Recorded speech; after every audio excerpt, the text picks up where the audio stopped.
Welcome to Electrified. It's your host, Dylan Loomis. First up today, the Department of Energy put out the Argonne National Lab projects battery cell production in North America will exceed 1.2 terawatt hours of capacity by 2030. Enough to supply 12 to 15 million new EVs every year, assuming average battery capacities of 80 to 100 kilowatt hours per vehicle. Looking at the map, these pink dots are vehicle assembly locations, so most of the battery cell production is close in proximity to those. Doing a bit of digging, Argonne said the existing capacity of lithium-ion batteries is modeled to be around 74 gigawatt hours for 2023. The three largest of these plants are Panasonic in Nevada with Tesla, 39 gigawatt hours, Altium in Ohio at 11, and SK Innovation in Georgia at 7 gigawatt hours. And they do list Tesla's pilot facility in Palo Alto at 7 gigawatt hours. Right now, the state with the largest production is of course Nevada with Tesla and Panasonic, but they're estimating by 2028 Michigan is forecast to surpass Nevada's battery production capacity. Just know this report is based on announcements because for Giga Nevada they said that factory has made an announcement for an additional 100 gigawatt hours per year. They did say if this future expansion at Giga Nevada comes to fruition, it will be under the Tesla nameplate. The 100 gigawatt hour expansion of Giga Nevada is the largest contribution to Tesla's future production by the end of the decade, but the timing is still unclear, and they said Tesla's plant in Austin has been rumored to be of similar capacity, but Tesla has not made a formal announcement. Here's a table by company looking at gigawatt hours by year, and for Tesla out to 2032 they have Tesla sitting at 120 gigawatt hours per year. And yes, I'm sure right now many of you are thinking back to Battery Day when Tesla said their long-term plan was 1 terawatt hour of cell production from Tesla. We know Tesla is going to continue scaling 4680 production without needing to make an official announcement, but there's a chance it's lower than their Battery Day predictions, especially if we're talking about by the end of this decade. Over the past few months, there have been more and more reports both in the US and overseas that Tesla has been using empty lots effectively for either outbound logistics or vehicles they haven't yet sold. Tesla has not given any official announcement, and I'm expecting this to be a balance of both. We know that sales are down and they're operating below max factory capacity globally. Honestly though, zooming out, even if all of these vehicles were cars that Tesla just could not find buyers for, it's still not the end of the world. We're tracking their sales data, we're about to get Q2 numbers, and we already know sales are flat or down in most regions. But I'm guessing at least a portion of these vehicles are indeed part of Tesla's logistics waiting to be delivered. But it is true that Tesla may currently have a slight overcapacity problem as they've already shifted down Model Y production in Texas. It's likely just a season, but we'll know soon enough with the Q2 numbers. Here we have multiple executives from different legacy companies stressing the importance of software-defined vehicles. These companies are going to need to break some rules and change processes to adapt to the radically new landscape of software-defined cars. The head of strategy at Mercedes said it's important to collaborate with the best technology partners like Microsoft or OpenAI to offer the best technology experience. I'm not sure about you guys, but Microsoft and OpenAI would not be the first two companies I run to for in-car software. But all of the execs from VW, BMW, Stellantis, and others were focusing on one thing. The aim of these software features will be to get customers to pay extra to get them. And that right there, I think, is where the dichotomy lies between Tesla and legacy OEMs. I really believe Tesla's focus from day one has been focusing on the customer experience and then figuring out a way to reverse engineer that in a profitable way. It has felt like, and it's now confirmed publicly, that most of these legacy companies are focusing on the profit first. They also said Chinese automakers are asking suppliers to develop products for a new car in 12 to 18 months rather than 3 to 4 years. Exactly what legacy OEM should be doing as well. Ferrari just said its first fully electric car will cost at least around $535,000 and should be launched sometime late next year. They also said a second EV model is also under development, but it's still at an early stage. 2 years after receiving federal funding to build EV charging infrastructure from the NEVI program, Louisiana has yet to ask for bids from companies that might want that money. So that roughly $74 million they got has been sitting idle for the past 2 years. It's not just them though. Louisiana is one of 15 states that have still not asked for bids to use that NEVI money. Louisiana is claiming the delays are the result of mismanagement or of labor requirements within federal rules. They said the EV charger grants will pay for the construction of infrastructure for which the ownership and operation will be transferred from the state in most cases to a private entity. And they're saying this contract scenario is very different than how they're used to operating. It is true there's currently no hard deadline to complete these NEVI projects, but Louisiana is building a workforce of technicians who can install and repair EV chargers and supply equipment. It's just frustrating that this is all moving so slow, and no surprise the government is mismanaging something else, but it's also frustrating because had Tesla been given more of this money, they would have gotten so much more done with the supercharger rollout. Scotty Size on YouTube has proven that driving a Cybertruck, you can tow another Tesla while using the Cybertruck to charge that other Tesla. With all that cable length sticking out there. So I use a couple of cable straps, zip ties, tie it down, put the bed up. We're going to start the charging and we're going to hope that this works, right? So the car's at 58% when we start. So we get 64%. It was 30, 40 minutes. Can't remember how long.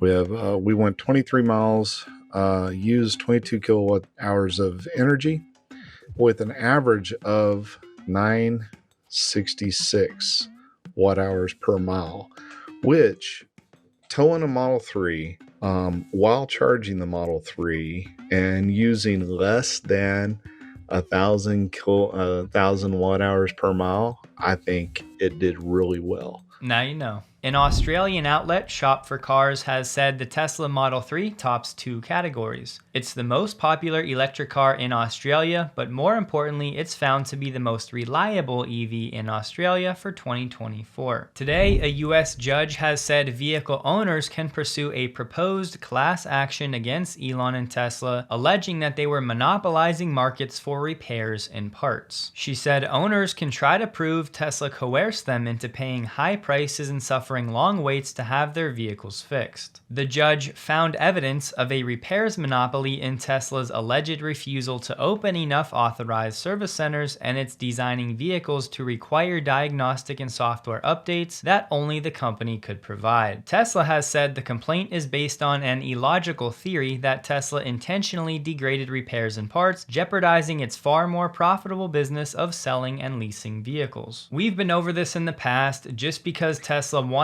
to keep its customers safe by not having unauthorized third parties work on these Tesla vehicles when they don't actually know what they're doing does not mean they were forcing a monopoly. As we know, Tesla's not like Legacy Auto. It does not get a majority of its profits from its service. And relatively speaking, for a newer company like Tesla, it'll take them time to develop a robust parts distribution network. And Tesla has done so much over the past few years, making service manuals public and service mode in the cars, and authorizing third-party shops, so this lawsuit seems bogus to me. Is Tesla's service perfect? Absolutely not. But was Tesla busy trying to build a monopoly for its service department? Also, absolutely not. Brad Sloan on YouTube got some nice drone shots of the Giga TX Expansion and specifically the new data center and the cooling system, so have a look.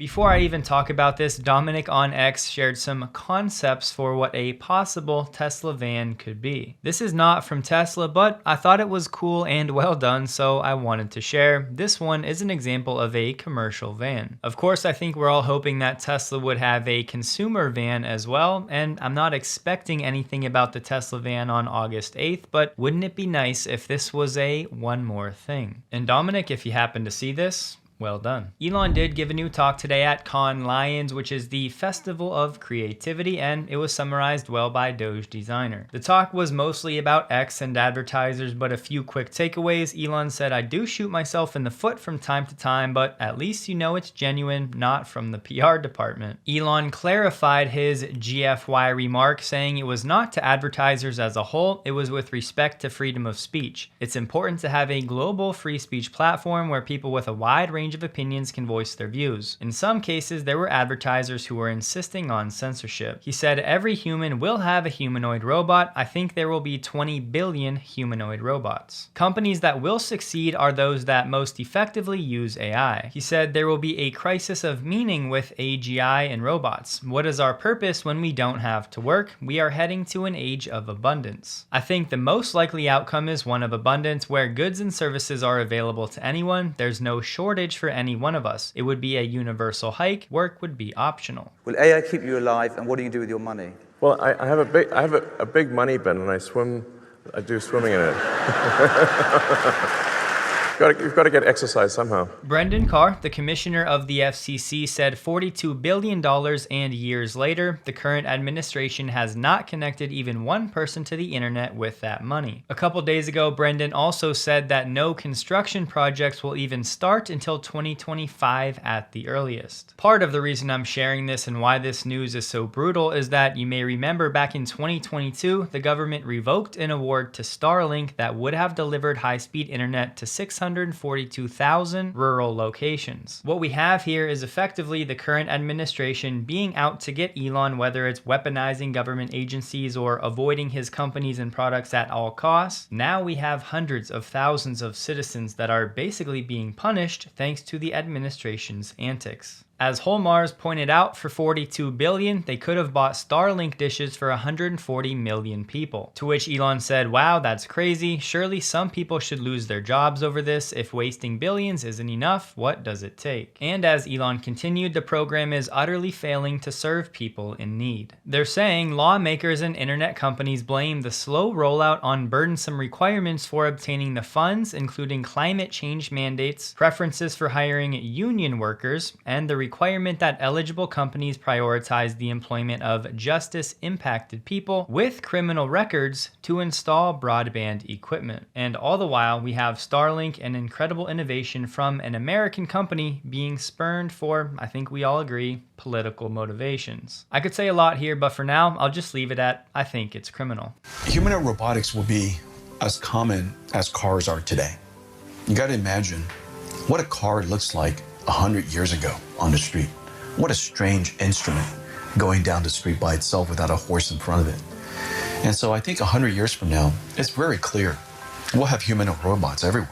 It will likely be the largest volume mechanical system the world makes. And of course, the common sense, the ability to understand us, all of that technology is evolving very, very quickly. And I think that over the next 2 or 3 years, you're going to see quite significant breakthroughs. I missed this one the other day, but in response to that, Elon said robots will be 10 times more common than cars. From the Energy Information Administration, solar and batteries will make up 80% of new power capacity in 2024. In 2023, the US added a record 19.3 gigawatts of utility-scale solar capacity. By the end of this year, the US is expected to add 37.5 gigawatts of capacity, up 94% year over year. In 2024, the US is expected to add nearly as much battery storage capacity as the country did over the past 10 years. Also for this year, power producers will build less gas capacity, around 2.8 gigawatts, than they have any year since 1998. But it's not all rainbows for renewables, as this year, developers are planning to build half as much wind capacity for 2024 as they did in 2020 and 2021. And just so you know, part of that charting was from Michael Thomas on X at Curious Founder. If you're into that type of data, you can opt into his clean view. It's currently in beta. Heinrich Zane on X gave us an update on Tesla's semi-factory out in Giga Nevada, and we're just going to scrub through it real quick because, as you can see, progress is being made, but